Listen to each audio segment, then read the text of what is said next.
सामाजिक एकीकरण के बगैर हम राष्ट्र को सुदृढ़ नहीं बना पाएंगे। देखिए, आरक्षण उन्नति का एक मार्ग है। आरक्षण से आर्थिक उन्नति हो सकती है। आरक्षण मिलने के बावजूद भी आज बहुत से लोग IAS PCS भी हुए हैं, पर क्या सामाजिक जो समता की बात हो रही थी क्या हो पाई? उन्होंने एक जगह कहा था कि मुझे समझ में नहीं आता है कि हमें कुत्ते और बिल्ली को छूकर नहाना नहीं पड़ता है, तो अपने समान मनुष्य को हम अपवित्र कैसे हो? देश में रोजगार की तो बात कहीं नहीं दिख रही है, मगर पूरी शिक्षा का प्राइवेटीकरण हो रहा है। तो ये पूरा एक षड्यंत्र चल रहा है कि मजदूर, किसान, शोषित वंचितों के लड़के कैसे पढ़े नहीं, और जब पढ़ना हो तो ऐसा पैसा खर्चा करना पड़े, उनको ज्यादा कीमत चुका के पढ़ना पड़े। तो ये पूरा सिस्टम ऐसे खड़ा कर दिया है कि पूरे बहुजनों को इस सिस्टम से कैसे बाहर किया जाए। नमस्कार, मैं श्रवण कुमार, आप देख रहे हैं नेशनल दस्तक। मैं इसमें बनारस में हूं और बनारस में द सरदार मिशन के तमाम लोग हैं। मैं उनसे जानने की कोशिश करूंगा जिस तरह से जो सरदार सपनों सरदार सेना चाहे सरदार मिशन किस तरह से ग्राउंड पर काम कर रही है, मैं उनसे उन्हीं लोगों से जानने की कोशिश करूंगा। हमारे साथ बातचीत करने के लिए डॉक्टर सत्येंद्र पटेल प्रखर जी हैं, जो एक प्रसिद्ध प्रख्यात साहित्यकार हैं। मैं इन्हीं से जानने की कोशिश करूंगा कि जो सरदार पटेल जी, जो सरदार वल्लभ भाई पटेल जी का जो एक मिशन था, जो उनका सपना था, क्या आज ग्राउंड पे दिख रहा है या नहीं दिख रहा है?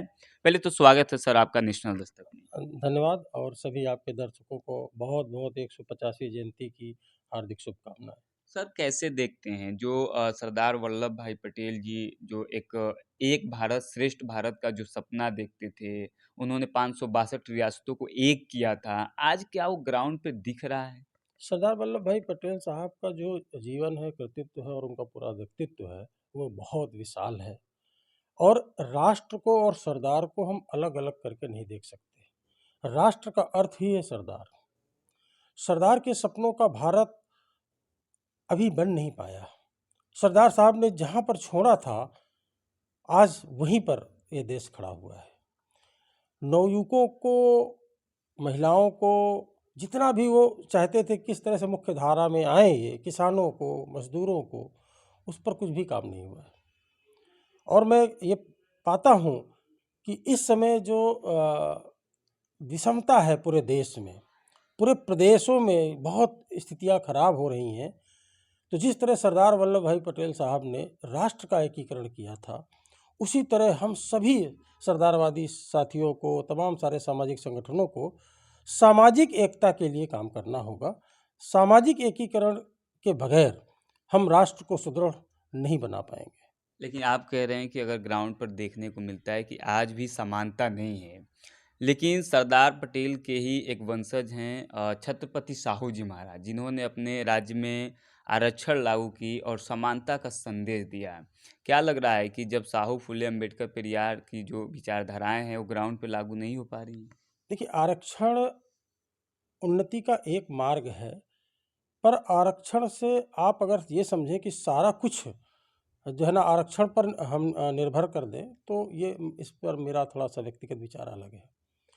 क्योंकि आरक्षण से आर्थिक उन्नति हो सकती है, लेकिन आरक्षण मिलने के बावजूद भी आज बहुत से लोग IAS PCS भी हुए हैं, पर क्या सामाजिक जो समता की बात हो रही थी क्या हो पाई है? आज भी कुछ तथाकथित लोग जन्म से जो श्रेष्ठ हो जाते हैं, वो आज भी क्या उस IAS या उस डॉक्टर या उस इंजीनियर को उस भाव से देख पा रहे हैं? क्या आज भी हम आपस में हमारी रोटी बेटी के संबंध हो पा रहे हैं? ये जो विषमता है, ये अकेले जो है ना आरक्षण से नहीं निकलेगी। इसके लिए सामाजिक एकीकरण, जो सरदार साहब का सपना था, one vote one value one nation का जो उनका सिद्धांत था, उस पर सोचना पड़ेगा। मानो एक सदस्य, उन्होंने एक जगह कहा था कि मुझे समझ में नहीं आता है कि हमें कुत्ते और बिल्ली को छूकर नहाना नहीं पड़ता है, तो अपने समान मनुष्य को छूकर हम अपवित्र कैसे हो जाते हैं? हमें इस विषय पर जो है विचार करना होगा, सभी बौद्धिक लोगों को, सभी बौद्धिक संगठनों को, और सामाजिक एकता के लिए काम करना होगा। यही सच्ची श्रद्धांजलि होगी सरदार साहब के लिए, आज खास करके उनकी 150वीं जन्मजयंती। मेहनतकश लोगों की जब बात होती है तो सरदार पटेल जी को याद किया जाता है, लेकिन जो आज मेहनतकश लोग हैं, जो हाथों से श्रम करने वाले लोग हैं, वो हाशिए पे दिख रहे हैं। क्या वजह है? देखिए, ये शुरू से ही इसी में असमानता की बात कर रहा हूँ कि जीवी परजीवी के रूप में देख लें, शोषक और शोषित के रूप में देख लें, एक वर्ग है जो सदा से नाम बदल कर कुछ उसके बहुत फायदे नहीं है, पर मनुष्य को जब मनुष्य की तरह नहीं देखा जाएगा, मनुष्य से मनुष्यता का लोप होता चला जाएगा, तो सामाजिक विषमता पैदा होगी और सामाजिक विषमता ही हर समस्या की जड़ है। लेकिन आज तो लोकतंत्र की परिभाषा है, देश संविधान से चल रहा है, तो कहाँ उसमें ऊंच, कहाँ उसमें नीच है? देश संविधान से चल रहा है। संविधान अपने आप में मानने वालों पर निर्भर कर रहा है। बाबा साहब अम्बेडकर ने भी कहा था कि बहुत अच्छा संविधान है, बहुत विशाल संविधान है, सबके लिए जो है ना समता है, सभी के लिए मौलिक अधिकार है, सब कुछ है, बहुत अच्छा है। लेकिन ये निर्भर करेगा जो जो जो इसको लागू करेगा, क्योंकि हर एक चीज़ में गुण और दोष होते हैं, कोई व्यवस्था संपूर्ण नहीं होती, सर्वत्र संशोधन संभव होते हैं। तो एक ही चीज़ पर, वही मैं कह रहा हूँ, एक ही विषय पर हम जब चीज़ लेकर करते हैं तो ऐसा नहीं हो पाता। ये हमारी विचारधारा पर निर्भर करता है कि हर एक चीज़ का उपयोग और दुरुपयोग हो सकता है। ये इलेक्ट्रिसिटी है या आपका ये मोबाइल है, टेलीविज़न है, कोई भी चीज़ है, हम कि इसके उपयोगकर्ता पर निर्भर करता है कि वो इसका प्रयोग किस तरह से करना चाहता है। द सरदार मिशन के संयोजक हैं चिराग पटेल जी। मैं इनसे जानने की कोशिश करूंगा, जिस तरह से पूरे देश भर में ये भ्रमण कर रहे हैं और देश भर में भ्रमण करने के दौरान हम लोग भी रिसर्च करते हैं। सर, एक गुत्थी है जो सुलझाने की कोशिश की जा रही है। भारत में लोग मजदूर नहीं मजबूर पाए जा रहे हैं, उसको लेकर आप क्या कहेंगे? पहले तो आपके चैनल को धन्यवाद। और आज सरदार पटेल साहब की 150वीं जन्म जयंती है, तो उसके अवसर पर सभी देशवासियों को मैं बधाई देना चाहता हूँ। और हमें अपने मन में एक प्रश्न खड़ा करना पड़ेगा कि जैसे आपने मुझे प्रश्न किया, ऐसे ही सभी लोगों को अपने दिमाग से, अपने दिल से एक प्रश्न खड़ा करना पड़ेगा, अपने आप को पूछना पड़ेगा कि हमारे महापुरुष सरदार वल्लभ भाई पटेल ने, जिसने इस देश को बांधा, 565 रियासतों को एक किया, अपना पूरा जीवन उन्होंने इस देश के लिए न्यौछावर कर दिया। उनके साथ साथ आज अगर हम उनकी बेटी मणिबेन को याद नहीं करेगा तो उसके ऊपर बहुत बड़ा अन्याय होगा। अगर कोई पुरुष सफल होता है तो उसके पीछे मैं चाहता हूँ, मैं समझता हूँ, और आपने सभी जगह देखा होगा कि एक महिला का योगदान होता है, चाहे वो महिला पत्नी के रूप में हो, माँ के रूप में हो या बेटी के रूप में हो। तो वही वो महिला मणिबेन, उन्होंने पूरा जीवन सरदार साहब के साथ कदम से कदम मिलाकर उनके साथ रहे हैं। और सरदार साहब के, हम बोलते हैं ना कि पिए की तरह, उनकी बेटी उनके साथ रही है। और जो सरदार साहब ने जो मिशन लेकर निकले थे 565 रियासतों को एक करने के लिए, बहुत सारा काम, 1919 में उन्हें महिला भागीदारी की बात की थी, अहमदाबाद कॉरपोरेशन में छुआछूत की बात की थी। तो ये सभी काम के लिए सरदार साहब के साथ मणिबेन कदम से कदम मिला के चली है। और इसलिए मातृशक्ति को भी मैं नमन करता हूँ। और आज सरदार पटेल का 150वां जन्मदिन है। आज देशवासियों को, जहाँ उन्होंने सपना देखा था, जहाँ उन्होंने आज़ादी के बाद जो देश कैसा होना चाहिए, मेरा भविष्य इस देश का कैसा होना चाहिए, वो भविष्य आज है कि नहीं। उनके सपना जो देखा था कि किसान खुशहाल होना चाहिए, क्या किसान आज खुशहाल है कि नहीं है, वो हमें अपने आप को प्रश्न खड़ा करना पड़ेगा। उन्होंने युवाओं के लिए सपना देखा था, युवाओं को रोजगार मिलना चाहिए, अच्छी शिक्षा मिलनी चाहिए। तो आज पूरे देश में रोजगार की तो बात कहीं नहीं दिख रही है, मगर पूरी शिक्षा का प्राइवेटीकरण हो रहा है। गरीब बेटे, माँ बाप का बच्चा पढ़ेगा कहाँ? आज आज आप शहर में जा लो, कितना महंगा शिक्षा हो गई है, तो कैसे पढ़ेगा? तो ये पूरा एक षड्यंत्र चल रहा है कि मजदूर, किसान, शोषित वंचितों के लड़के कैसे पढ़े नहीं, और जब पढ़ना हो तो ऐसा पैसा खर्चा करना पड़े, उनको ज़्यादा कीमत चुका के पढ़ना पड़े। तो ये पूरा सिस्टम ऐसे खड़ा कर दिया है कि पूरे बहुजनों को इस सिस्टम से कैसे बाहर किया जाए। और महिलाओं का जो सपना देखा था कि महिलाओं की भागीदारी होनी चाहिए, तो आज कहते हैं महिलाओं की भागीदारी, कहीं रिजर्वेशन की बात होती है तो थोड़ा बहुत छोटी छोटी संस्थाओं में महिलाओं की भागीदारी है, मगर विधानसभा हो, एमपी, एमएलए, कहाँ महिलाओं की भागीदारी है? कहीं नहीं है। उनके लिए कोई रिजर्वेशन नहीं। बातें बहुत बड़ी बड़ी करते हैं। इसलिए हम जो सरदार मिशन लेकर निकले हैं, द सरदार मिशन, मतलब सरदार साहब ने जैसे पूरे देश के 565 रियासतों को एक किया था, इस देश के भविष्य के लिए किया था। किसी को मना के किया, किसी को समझा के किया, और नहीं मानते थे उसको ताकत दिखा के किया, उसको मजबूर किया कि आपको इस देश के साथ जुड़ना पड़ेगा, इस देश को अखंड भारत बनाने के लिए आपको आना पड़ेगा। अगर आप प्यार से आते हो तो ठीक है, नहीं आते हो तो हमें आता है, हमें जो जरिया मालूम है कि ये भारत को एक करने के लिए क्या करना चाहिए। और सरदार साहब ने सभी जरियों का इस्तेमाल करके इस देश को अखंड बनाया है। इसलिए पूरे देश के लोगों को आज बहुत बधाई देता हूँ, मगर हमें ये चिंता भी करनी पड़ेगी कि सरदार साहब हो, साहू हो, फुले हो, अंबेडकर साहब हो, इस सपनों जो सपना देखा था शोषित वंचितों के लिए, तो क्या सपना पूरा हुआ है कि नहीं पूरा है? अगर पूरा नहीं हुआ है तो हम सबकी जिम्मेदारी है। लेकिन अगर आप पूरा कह नहीं रहे हैं, हुआ तो आप शिक्षा की बात कर रहे हैं, लेकिन जो सरकार है वो डिजिटल इंडिया की बात कर रही है। कह रही है कि शिक्षा बहुत तेजी से लोगों के जन जन तक पहुंच रहा है, लोग डिजिटल 1984 से हुई है, तभी से कंप्यूटर की और सब बातें थी। तो ये सरकारों का दायित्व होता है कि जैसे कुछ चल रहा है उसको आगे कैसे बढ़ाया जाए। वो उनका मजबूरी होती है, कोई विकास का काम और रोड रास्ता बन गया तो क्या वो बदल गया कि सब समान हो गए? आज भी मैंने उत्तर प्रदेश का जो प्रवास कर रहा हूँ, हमारी यात्रा निकल रही है, सरदार स्वाभिमान रथ और जनहित संकल्प यात्रा निकल रही है, गांव गांव हम घूम रहे हैं। तो मैं देख रहा हूँ कि ऐसी दारुण परिस्थिति उत्तर प्रदेश के गांव में है कि नरकागार में उत्तर प्रदेश का गांव जी रहा है। गाँव में कहीं सड़कें अच्छी नहीं है, कहीं रोड नहीं है, पानी नहीं है, पूरा गंदगी फैला हुआ है। ऐसी स्थिति में उत्तर प्रदेश की जनता जी रही है, गाँव के लोग, तो उसमें कहाँ समता आएगी? और समता और समरसता में फ़र्क है। ये लोग हमें समरसता देना चाहते हैं। समरसता ये चीज़ होती है कि हम सब एक है समरसता की वजह से, मगर हम नेतृत्व तो हम करेंगे। आप नीचे ही रहोगे, वो समरसता है। और वो जो बात कर रहे हैं, आज शासन में हो, वो समरसता की बात कर रहे हैं कि नेतृत्व तो हमारा होगा, हम जैसा आपको बोलेंगे वो आपको करना है। हम समरसता की बात नहीं कर रहे हैं, हम समता की बात कर रहे हैं। समता की बात ये होती है कि आप पानी का जो ग्लास है, उसमें आप एक बूंद किसी और चीज की जो कलर वाली बूंद अंदर डाल दो और पूरा पानी जैसे एक हो जाता है, वो समता होती है। और ये लोग हमें जो समरसता सिखाना चाहते हैं कि पानी का एक ग्लास में एक तेल की बूंद डाल दो, तो ये समरसता है कि तेल का बूंद हमेशा ऊपर रहता है, तो वो हमेशा ऊपर रहना चाहते हैं और लोगों को समरसता के नाम पे भ्रम फैला के सबका यूज कर रहे हैं, सबका वोटों का इस्तेमाल कर रहे हैं। इसलिए हमें अपने आप को प्रश्न खड़ा करना पड़ेगा कि हम कौन है? हम छत्रपति शिवाजी महाराज, साहू जी महाराज और सरदार पटेल के वंशज है। हमारा शोषण हो रहा है, हमें आज गली गली में मारा जा रहा है, काटा जा रहा है। आज उत्तर प्रदेश की जो स्थिति है, पिछले 1 साल में हजारों सैकड़ों लोगों का हत्याएं की जा रही है। तो इसके लिए हम उत्तर प्रदेश में, ज्यादातर उत्तर प्रदेश में घूम रहे हैं। हम पूरे देश में सरदार मिशन चल रहा है, हर राज्य में, हर शहर में, हर जिले में।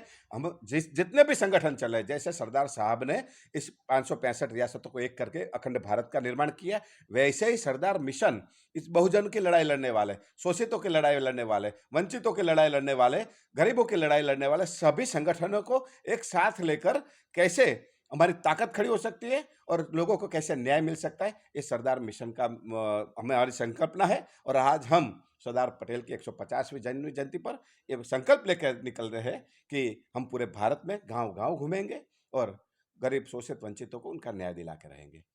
ज्योतिबा फुले कहते हैं कि जो समाज अपना इतिहास नहीं जानता, वो समाज कभी भी इतिहास नहीं बना सकता है। सभी लोग पटेल समाज से आते हैं, कुर्मी समाज से आते हैं, और साहू फुले अंबेडकर पेरियार, ये सभी लोग बहुजन समाज से आते हैं। खास करके आज जो समाज है, अपने जो युवा साथी हैं उनको अपना इतिहास नहीं बताता है। आज जाकर आप उनसे पूछिए तो शिवाजी महाराज को लोग नहीं जानते हैं, आप उनसे पूछिए तो संभाजी महाराज को नहीं जानते हैं, वो साहू जी महाराज को नहीं जानते हैं। सरदार पटेल को जानते हैं क्योंकि वो आधुनिक भारत के थे, आधुनिक भारत के वो भी लोग थे। वो सोनेलाल पटेल जी को नहीं जानते हैं, रामस्वरूप वर्मा जी को नहीं जानते हैं। आप इनकी विचारधारा को कैसे पहुंचाइएगा? क्या कोई आप योजना बनाए हैं? जैसे आपने रामस्वरूप वर्मा जी का नाम लिया, तो उससे पहले हजारों साल पहले देखो, हम अपनी चौथी पांचवी पीढ़ी के अपने दादा का नाम शायद नहीं जानते होंगे, मगर बुद्ध को जानते हैं। क्यों? कि जिस महापुरुष ने, हम शिवाजी को जानते हैं, हम सरदार को जानते हैं, हम साहू फुले को जानते हैं। ये समाज हमेशा उन लोगों को याद करता है जिसने खुद अपने लिए नहीं, इस समाज के लिए कुछ सोचा हो।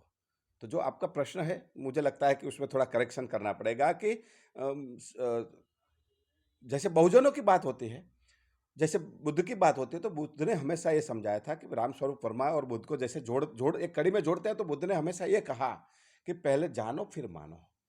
तो जैसे इस देश में पाखंडवाद चल रहा है, ये पाखंडवाद में बहुजनों का शोषण हो रहा है, और जैसे ही उनका जो शोषण होता है, ऐसे ही उनकी दरिद्रता बढ़ती जा रही है, उनका जो शोषण हो रहा है, वो बुद्ध ने बताया था कि पहले जान लो। आप जहाँ जा रहे हो, आपकी आस्था है, श्रद्धा है, वहाँ पहले जाओ, वहाँ आप कहाँ पर खड़े हो, आप हाशिए पे हो या आपको तवज्जो दिया जा रहा है, वह पहले जानो आप कि आप कहाँ हो।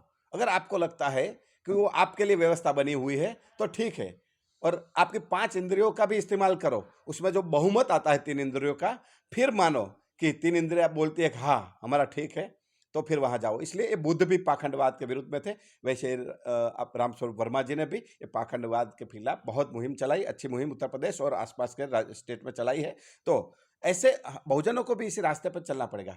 हम किसी आस्था के, किसी श्रद्धा पे ठेस पहुंचाना नहीं चाहते हैं। आपके नज़रों में क्या पाखंडवाद है? जो भी है, आप कुछ कावड़ लेकर निकल रहे हैं लोग, युवा को वहाँ कावड़ यात्रा में क्या चल रहा है? ठीक है, वो हमारी श्रद्धा है, ठीक है, मगर क्या चल रहा है? आज का युवा नशा करके कावड़ यात्रा में जा रहा है, और जैसे ही पूरा रास्ते में जैसे देखे तो पूरा उद्दत मचाते हैं। तो वो थोड़ी कावड़ यात्रा है। हम जहाँ श्रद्धा है, हमारी हमारी आस्था है, तो वहाँ हम प्यार से जाए, हम उसको मान के जाए। हम किसी किसी की श्रद्धा और उनको डिनाई नहीं कर रहे, मगर वहाँ हमारा स्थान क्या है? हम जो संस्था, जो सिस्टम बना हुआ है, वो पूरा बहुजनों को शोषण करने का सिस्टम बना हुआ है। इसलिए हमें खुद को, अपने आप को देखना पड़ेगा कि इस व्यवस्था में हमारा शोषण हो रहा है या फिर हमें न्याय मिल रहा है। तो अगर भांग धतूरा तो प्रसाद ही है ना सर? तो वो मानते होंगे जो प्रसादी है, जो भी है, मगर उस दिन क्यों? और ये पीकर क्या होता है? आज गुजरात में भी पूरा नशाबंदी है। बिहार में भी नीतीश कुमार जी ने नशाबंदी मुक्त बिहार बनाया है। उससे क्या होता है? बहुत फायदा होता है, महिलाओं को उत्पीड़न घर में कम हो जाता है, और उससे महिलाएं भी खुश है कि जैसे पूरा दिन मजदूरी करके आदमी आता है, कमा के आता है, 200-500 रुपये आता है, और शाम को फिर ये पीकर पूरे नशे में मस्त हो जाते हैं। तो यहाँ भी मैं समझता हूँ कि महिलाओं का शोषण होता है, परिवार का शोषण होता है। उससे भी मैं आगे बढ़ के जाऊँगा कि कोई अगर पीने वाला कोई व्यक्ति है तो उससे नुकसान मैं समझता हूँ कि उसके परिवार को होगा, उसके शायद उसके सगे संबंधियों को होगा। मगर जो महिला घर में पाखंड फैला रही है, पूरा पाखंडवाद में डूबी हुई है, तो जो पीने से मैं समझता हूँ कि महिला ज़्यादा खतरनाक है। ऐसा पाखंडवाद फैलाना बहुत खतरनाक है कि जो आने वाली पीढ़ी को उस गलत दिशा में ले जा रहा है। श्रद्धा है आपकी, ठीक है, आपकी आस्था है, ठीक है, मगर उसको पाखंडवाद में मत कन्वर्ट कीजिए, पाखंड मत फैलाइए। हैं? जो जो मान रहा है, हम अपने महापुरुषों के रास्ते पर चले, बुद्ध ने दिखाए रास्ते पर चले, हम साहू ने बताए रास्ते पर चले, फूले के बताए रास्ते पर चले, छत्रपति साहू जी महाराज के रास्ते पर चले, शिवाजी के रास्ते पर चले और सरदार पटेल के रास्ते पर चलेंगे, तो मुझे लगता है कि बहुजनों को कहीं कहीं शोषण नहीं होगा, उनका शोषण नहीं होगा, उनको हमेशा न्याय मिलेगा। चलिए, तो आप लोगों ने सुना जिस तरह से कि बहुजनों को स्वस्थ शिक्षा रोजगार की तरफ जाना पड़ेगा, तभी उनको न्याय मिल पाएगा। सत्येंद्र सर हैं, मैं इनसे जानने की कोशिश करूंगा। सर, आप साहित्य के माध्यम से क्या कुछ लोगों को समझाएंगे? देखिए, हमारे गांव का आप देखो, एक जहां आदरणीय चिराग भाई जी ने बात छोड़ी, वहीं उसी को पूरा कर देना चाहता हूँ। कुछ चीज़ें दर्शन की होती हैं, प्रदर्शन की नहीं होती हैं। हमारे पुरखे तो भोजन भी घर पे छुप के करते थे। ऐसा ही धर्म का और मान्यताओं का, सरदार वल्लभ भाई पटेल साहब सभी धर्मों का आदर करते थे और किसी भी धर्म को नहीं मानते थे। धर्म व्यक्तिगत है, उनका मानना था कि धर्म व्यक्तिगत चीज़ है। आपको जैसे मैं डॉक्टर हूँ, उस हिसाब से बताऊँ, अगर कई तरह की पैथियाँ हैं। अब किसी को पैरासीटामॉल से फ़ायदा मिलता है तो वो खाए, वो दूसरे पर थोप नहीं सकता है कि आपको पैरासीटामॉल ही खाना पड़ेगा। आयुर्वेद की मेडिसिन कोई ले रहा है, कोई होम्योपैथी की ले रहा है, कोई नेचुरल जो है ना उसमें जा रहा है, प्राकृतिक चिकित्सा पे जा रहा है। तो ऐसा नहीं हो सकता है। बस यहाँ पर क्या हुआ, बलपूर्वक लागू किया जा रहा है। एलोपैथ जैसे एक धर्म है, मैं उनका नाम ना लेकर मैं सीधे कहूँ, कोई एलोपैथ है तो वो चाहता है कि नहीं पूरे देश में एलोपैथ ही लागू हो। कोई आयुर्वेद वाला है तो वो चाहता है कि पूरे देश में आयुर्वेद लागू हो। मैं बहुजनों को एक ही संदेश देना चाहता हूँ, सरदार वल्लभ भाई पटेल साहब ने जो करके दिखाया कि सत्ता एकमात्र रास्ता है हर समस्या के समाधान का। और कैसे लेनी है, कैसे मिलेगी? अगर वो दर्शन करने से मिल जाती है तो दर्शन करने से, प्रदर्शन करने से मिल जाती है तो प्रदर्शन करने से। मूल में सत्ता है, सत्ता मिलेगी लोकतंत्र में, तभी आप सब कुछ कर पाएंगे, अन्यथा नहीं कर पाएंगे। बहुत बड़ी बात इन्होंने कही कि आप जब तक सत्ता के सिंहासन पे नहीं पहुंचेंगे, तब तक आपका चौमुखी विकास नहीं होगा। बहुत बहुत शुक्रिया सर, आप सभी लोग। धन्यवाद। शुक्रिया। धन्यवाद। आज सरदार पटेल की 150वीं जन्म जयंती है, और उस मौके पर मैं मेरी एक पंक्ति सरदार साहब के चरणों में अर्पण करना चाहूँगा। कि सरदार साहब क्या थे, उनका विचार था क्या, उनका मनोबल कितना अड़ग था, और ऐसी परिस्थिति में उसने देश को बांधा। इसलिए मेरी 2 पंक्ति सरदार साहब के चरणों में अर्पण करूंगा कि लक्ष्य एकता राष्ट्रहित, लक्ष्य एकता राष्ट्रहित, समता भाव विचार, सदा सादगी वचनबद्ध, लोह पुरुष सरदार, लोह पुरुष सरदार, ऐसे थे हमारे सरदार। लौह पुरुष सरदार, ऐसे थे हमारे सरकार। शुक्रिया। नेशनल दस्तक की आपसे गुजारिश है कि अगर इसको बचाना चाहते हैं तो नेशनल दस्तक को सब्सक्राइब करने के लिए रेड कलर के सब्सक्राइब बटन को दबाएं, फिर बेल आइकन की घंटी दबाएं। नेशनल दस्तक को बचाने के लिए बहुत जरूरी है कि हर खबर को शेयर करें, लाइक करें, कमेंट जरूर करें।